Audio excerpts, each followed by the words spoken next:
nem o futebol do Mike, nem o futebol do Igor Vinícius hoje servem para o Santos Futebol Clube. É que o Mike está muito abaixo ainda daquilo que se imaginava. Mas o que entregou o Igor Vinícius também não é legal, né? É aquilo que eu falo da régua baixa. Porque agora, Jordão, já está o coro Sherman,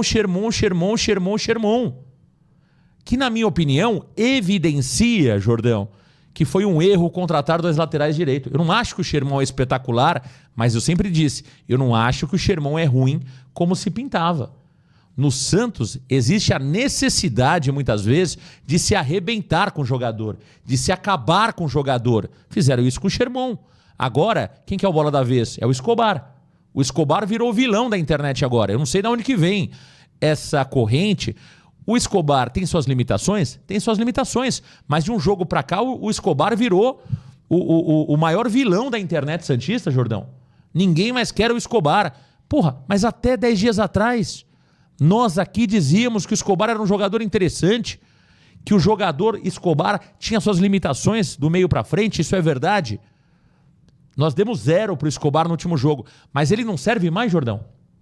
Então a gente tem que tomar cuidado, porque esse tipo de análise imediatista é a análise que leva a diretoria a cometer o erro de contratar 2 laterais e esquecer o Sherman. E agora o mesmo torcedor que pedia 2 laterais quer o Sherman de volta. Então tem que tomar cuidado. E nós dizíamos uma coisa, Jordão. O Souza, eu adoro o Souza, baita de um lateral. Agora o Souza foi titular há 4 ou 5 rodadas atrás. Também não estava jogando tudo isso. De repente o Souza vira o melhor jogador, o Escobar vira o pior. Tem que tomar cuidado com essas análises, pô. Exatamente. O que eu vejo que a torcida do Santos muitas vezes faz é querer achar um cara para ser o culpado de tudo. E eu fico pensando, se fosse o desempenho do Sherman, o mesmo desempenho que teve o Mike, o Igor Vinícius, fosse o Sherman, todo mundo ia cair matando em cima do jogador. O problema é que quando você traça uma crítica, você trata ele como o vilão de tudo. O Escobar não foi o único responsável por exemplo, o Santos tomar 3 da equipe do Ceará. Todo mundo jogou mal. Ninguém fez uma boa partida, exceto o Souza. E em outros jogos anteriores, dá pra você pegar um ou outro jogador, por exemplo, jogo contra o Grêmio, que fez uma grande partida. Eu lembro que a gente destacou, por exemplo, somente o Zé Rafael. Então eu vejo que o torcedor do Santos quer pegar um cara para bode expiatório. O Escobar foi um problema domingo? Foi, mas ele não foi o único dos problemas. Existem outras situações que tem que ser lapidada. Porque se a gente ficar falando Escobar, a gente vai esquecer que o ataque do Santos não criou nada, que o meio de campo não estava compactado, que a defesa estava batendo cabeça ali para marcar o Pedro Raul. São muitos problemas, não é apenas um único jogador. Até porque, se esse problema, antigamente todo mundo falava, olha, quando sair o Sherman, a lateral vai ficar ótima. Saiu o Sherman, e aí? Tá ruim ainda. Então a culpa não é única e exclusivamente de um jogador. Um jogador faz a diferença? Faz, mas tem um conjunto, o futebol é coletivo. E o Santos hoje, do meu ponto de vista, tem muito mais problemas coletivos do que propriamente individuais. E até para mostrar um pouco isso, Jordão, que o problema não é só pontualmente o lateral esquerdo, não é pontualmente um zagueiro, não é pontualmente um meia, não é pontualmente um atacante que joga pela esquerda. Vamos falar do nosso ataque. Vamos. Um ataque que não machuca ninguém, um ataque que cria muitas oportunidades, mas que falha na hora H, que falha na hora de finalizar. É um ataque que há muitos e muitos jogos está devendo o nosso ataque. Vamos falar um pouquinho dos nossos atacantes e os números desse ataque do Santos, Jordão. O ataque do Santos que hoje tem uma média inferior a 1 gol marcado por partida. O Santos já disputou 26 jogos nesse Campeonato Brasileiro, marcou apenas 25 gols. E olha como os números do Santos são ruins comparado a outras equipes. O Santos cria por jogo 1,9 chances de gol, chances claras de gol. Isso não chega nem a 3, como por exemplo equipes da parte de cima da tabela. Já o Santos acerta bolas na meta defendida pelo goleiro adversário, apenas 3. Apenas 3 finalizações por jogo do Santos vão em direção ao gol, o que traz para o Peixe recordes negativos, como por exemplo, ser o segundo pior ataque entre os mandantes, o segundo pior time em finalizações certas e o 5º pior ataque geral deste Campeonato Brasileiro. Eu acho que esses números aqui são importantes, Jordão. Primeiro, são pouquíssimas chances criadas por jogo, né? Média de 1,9, ou seja, é muito pouco, né? Para você ter um percentual de aproveitamento interessantes. Finalizações certas por partida, apenas 3. É o segundo pior ataque entre os mandantes, ou seja, Quando o Santos tem que propor o jogo, quando o Santos tem a necessidade de trazer ali uma força ofensiva maior, que é justamente jogando em casa, o nosso ataque não cria nada, né? O nosso ataque não funciona.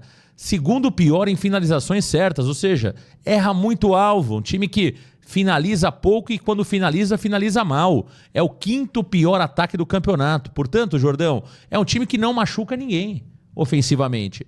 Isso tem várias situações aí. Primeiro, a falta de criatividade do nosso meio-campo, né? A falta de competência dos nossos atacantes de beirada, os nossos laterais que chegam ali de fundo e cruzam mal, né?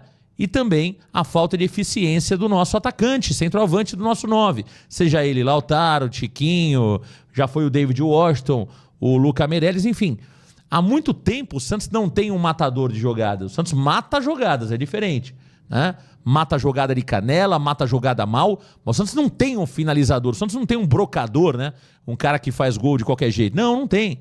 O Tiquinho tá mal. O Lautaro, Jordão, nos últimos 2 jogos ele foi mal. Sim. Mas por que a torcida se empolgou com o Lautaro? É tanto jogador ruim que só o fato de o Lautaro correr, se movimentar, dar alternativas ao meio-campo, já fez com que o torcedor brilhasse os olhos com o Lautaro Dias. E é um jogador normal, Jordão. Se você olhar os 2 últimos jogos do Lautaro, tecnicamente ele é ruim. Tecnicamente ele é ruim. Então é aquilo que a gente fala. O problema não está pontualmente no lateral esquerdo, pontualmente no zagueiro. É o todo, Jordão. O Santos coletivamente vai mal. São jogadores que no coletivo não funcionam, no individual também não funcionam, e o nosso ataque mostra muito isso. Há quanto tempo nós não temos um 9 que faz gols? Desde o Marcos Leonardo. E era o Marcos Leonardo, hein? Que em 2023 ficou 7, 8 jogos sem marcar o gol. Sem marcar um gol. Então, há quanto tempo nós não temos um 9 de respeito, Jordão? Há muito tempo. Desde 2000... O Marcos Leonardo saiu em 2024, janeiro, né? Isso. Desde 2024, ou 23, vamos falar? Desde 2023, nós não temos um 9 de respeito. E isso, a conta tá chegando, né?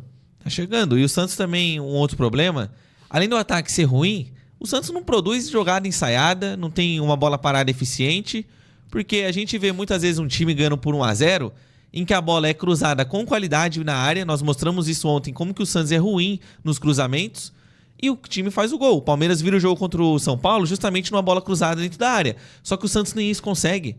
O Santos não consegue criar uma jogada, uma triangulação. Os jogadores do Santos têm um aproveitamento ruim chutando de fora da área. O Santos tem apenas 2 gols, na verdade, de fora da área. Um no Diego Pituca, que já foi embora. Naquele jogo contra o Bahia, ele faz o gol da virada. E aquele do Benjamin Roleiser contra a equipe do Fortaleza. No mais, o Santos não cria, o Santos não arrisca. Parece que os jogadores têm medo de fazer a coisa mais legal do futebol, que é o gol. Qual que é a maior alegria de um jogador? Fazer o gol. E eles não sabem fazer gols. Eu lembro que o Romário brincava falando que ele era o melhor amigo do gol. O Santos hoje tem os inimigos do gol. Não tem os melhores amigos do gol. O Lautaro Dias finaliza mal. O Guilherme, eu nem acho que o Guilherme chuta tão mal, eu acho que ele não olha pro gol. Às vezes eu acho que o Guilherme ele abaixa a cabeça e ele finaliza, né? Se ele talvez olhar mais a direção do gol, talvez ele consiga um melhor aproveitamento. Já o Roleiser, chutar pra ele deve ser alguma promessa, porque o Roleiser tem muito medo de chutar. E os nossos meio-campistas, Schmidt não chuta nem por decreto, o Zé Rafael de vez em quando ele aparece por lá, e o Rincon, que jogou o último jogo, tenta alguma coisa. Então, o Santos não tem jogadores que gostem de fazer gol, aparentemente. Eles gostam de dar assistência, porque é muito passe de lado, passe sem sentido e ninguém chuta para tentar decidir de fato. Então, eu vejo que o Santos sofre porque não tem um cara que coloca a bola embaixo do braço e fala: toca para mim que eu faço o gol, como era o Kleber Pereira. E aí, Jordão, entra naquela pergunta que foi até alvo de críticas aí de um influencer, né, do Goiás, né? Que perguntou pro Mancini, você viu que viralizou isso daí? Sim. Que perguntou pro Mancini se o time dele treina finalizações, né? Acho que até passou do ponto um pouco a forma que o influencer ali colocou e tal. Você está num ambiente... claro que o time treina, mas essa pergunta fica no ar, né? Ficam algumas perguntas no ar. O Escobar treina cruzamento? O Schmidt treina finalização? Os nossos atacantes treinam de forma incessante finalização? Esse é o ponto. A pergunta que o influencer do Goiás fez ao Mancini, que gerou toda aquela repercussão, né? Que a pergunta foi dura e tal... Ela foi dura, mas ela foi provocativa, né? Porque os treinos são fechados. Os treinos são fechados. Por que tanto medo de abrir o treino para a imprensa, Jordão? O que é feito lá? Eu me lembro quando eu era garoto, Jordão, os treinos eram abertos. E não eram abertos 15 minutos. Hoje os treinos são abertos 15 minutos para você ver o cara resenhando. Para você ver o cara brincando de bobinho. Aliás, abria um treino 15 minutos, nem isso abre mais. Diziam no Santos Futebol Clube que o problema era o Fábio Maradei, que não queria que a imprensa estivesse lá. O Fábio Maradei deixou o Santos há 3 meses. Cadê os treinos? O problema não era o Fábio Maradei. O problema é a diretoria. O problema são as pessoas que estão dentro do clube que não querem que a gente veja, né, ou que a gente de fato publique o que acontece no dia a dia do Santos. É um time mal treinado, Jordão. E eu não estou falando especificamente do Juan Pablo Vojvoda, né? Tem que começar a provocar um pouco mais isso, né? Tem que começar a provocar um pouco mais isso aí. Tem que abrir o treino. Vamos ver se esses caras estão trabalhando, Jordão. É muito bobinho, é muito toque de lado e pouco trabalho objetivo, trabalho de fundamento. O Tele Santana fazia o Cafu cruzar não sei quantas vezes no treinamento. Rogério Ceni no São Paulo ficava treinando bola parada várias e várias vezes. Há quanto tempo o Santos não faz um gol de falta? Há quanto tempo o Santos não faz um gol de escanteio, Jordão? Não me lembro. Você tem a memória... Você é mais novo que eu, você tem a memória melhor que a minha. Eu não me lembro o último gol que o Santos cruzou um escanteio e o cara de cabeça pro gol. Qual foi, Jordão? De cabeça direto pro gol? Cara, não lembro. Eu não lembro. Não lembro. O chat aí que tem uma memória melhor, tem uma galera curtindo. Tragam aí pra gente qual foi o último gol de escanteio do Santos Futebol Clube. Qual foi? É uma bola inútil, Jordão. Verdade. O escanteio a favor do Santos é inútil, pô. Então, tem que trabalhar, né? Tem que trabalhar. E gol de falta também. O último gol de falta do Santos no ano, o último gol de falta do Santos no critério geral, foi aquele gol que o Guilherme fez contra o Palmeiras. Só que a bola, ele bate errado a falta, desvia gol. Né? E também teve um gol de falta dele contra a equipe do Mirassol. Então, cadê os cobradores de falta do Santos? E eu vejo que o Santos também tem um problema nesse quesito da bola parada, porque é o seguinte, o Santos Futebol Clube, todo jogo coloca um cara diferente pra bater o escanteio, é um cara diferente pra bater a falta. Pô, não tem um cara que definido lá pra bater a falta? Define. E eu acho que isso é uma prova de que não há treinamento. Porque quando você escolhe um jogador pra ser o seu homem na bola parada, ele pode estar cruzando errado, mas ele tem a convicção de que ele é o dono da jogada. Mas não, no Santos, o Guilherme tá cruzando mal, aí vai o Roleiser. A Roleiser começa a cruzar mal, aí vai o Barreal. E o Barreal cruza mal, vai quem? Vai começar a chamar o Brazão pra cruzar? Então, tem que ser revista toda essa questão do Santos Futebol Clube, Marcão. E eu, inclusive, acabei de lembrar de um gol aqui que o Santos fez de cabeça. Não sei se foi o último, mas é aquele gol em que o Guilherme joga a bola na área e o Joaquim faz de cabeça contra o Bragantino, na arena do Corinthians. Campeonato Paulista. Isso, semifinal. Campeonato Paulista. Então tá aí, ó. Né? É aquilo que a gente tem falado. Você falou, por exemplo, todos os escanteios do time do Ceará eram o Lucas Mugni. Sim. Tem que ter uma definição. Eu não sei quem cobra escanteio no Santos. Ora é o Guilherme, ora é o Barreal, ora é o Roleiser, ora é o Neymar. Ou seja, quem é o cobrador de escanteios do Santos? Então isso é trabalho, gente. Isso é trabalho ou falta de. Ou falta de. Para mim é falta de. Né? E não é falta de respeito você perguntar para o treinador se o Santos está treinando o fundamento. Não é, porque se a realidade não aparece, se os números não são mostrados durante o jogo, você precisa, claro, perguntar isso para o treinador.